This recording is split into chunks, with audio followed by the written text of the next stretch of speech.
I just wanna rollie with a dapper ranch. I already got some designer to hold on my pants. I just want some ice on my wrist so I look better when I dance. Have you looking at...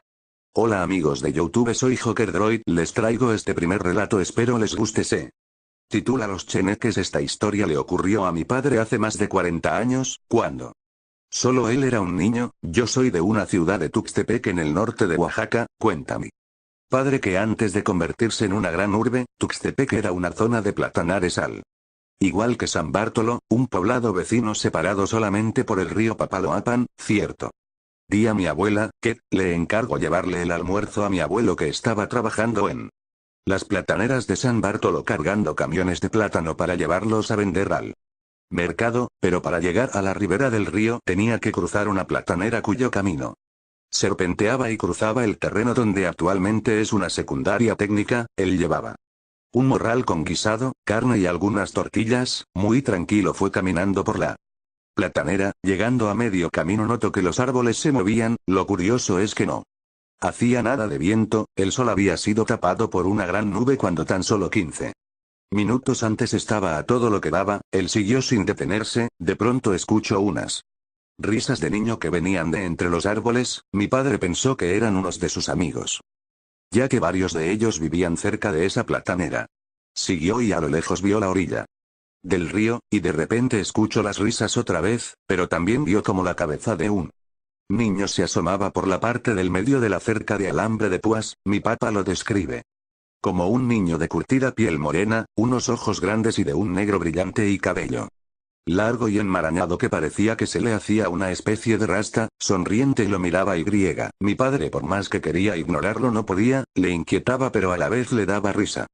Y no era una risa ocasional, sino como si había visto algo realmente cómico. Ese niño de repente desapareció entre el monte y mi padre siguió su camino, pero como a 30 metros más adelante el mismo niño volvió a asomarse, pero en esta ocasión y para sorpresa de mi papá, aparecieron dos niños más. Uno parecía una niña pequeña ya que su rostro tenía facciones más finas y su cabello era más largo. Mi padre siguió caminando y por fin, llegó a la orilla del río. Allí estaba un hombre que cruzaba pasaje en una lancha. Mi padre fue hasta él y se apresuró a subir. En eso le preguntó el señor: ¿por qué volteas tanto, niño? A lo que mi padre le contestó inocentemente: estoy esperando a esos niños que venían conmigo, seguro van a bañarse al río o a pescar. El señor le preguntó cómo eran esos niños. De pronto mi padre los señaló diciendo: mire, allí están en ese banco de arena. Pero el señor no vio a nadie, y se produjo un silencio espectral, y tan rápido como pudo desamarró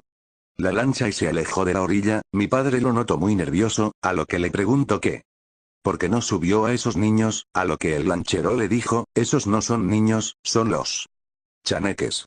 Al llegar a San Bartolo, mi abuelo lo esperaba muy molesto por la demora. Mi papá solo se le quedaba viendo con una expresión estupefacta. El lanchero se le acercó y habló con él, habló de lo que había pasado. Mi abuelo no lo creía, y lo mejor fue que mi papá se quedara a ayudarlo en la platanera. Ya a eso de las 6 de la tarde regresaron a la casa de mi abuela, montados en un carretón. Mi abuela estaba casi igual de molesta que mi abuelo en un principio, pero mi abuelo le explicó lo que le había pasado a mi papá. Ella, asombrada, se persignó y abrazó a mi papá. Desde ese momento mis abuelos decidieron que Tirso, el ahijado de mi abuela, fuera quien le dejara la comida a mi abuelo en el trabajo, ya que Tirso era unos 5 años mayor que mi papá y además sabía cómo evadir a estos seres infernales. Hoy en día todo está muy cambiado, la platanera desapareció y solo queda la mayor parte en San Bartolo, pero dicen los amigos de mi padre que se dedican a trabajar la tierra, que en sus parcelas los han visto y que juegan entre las ramas de los árboles, se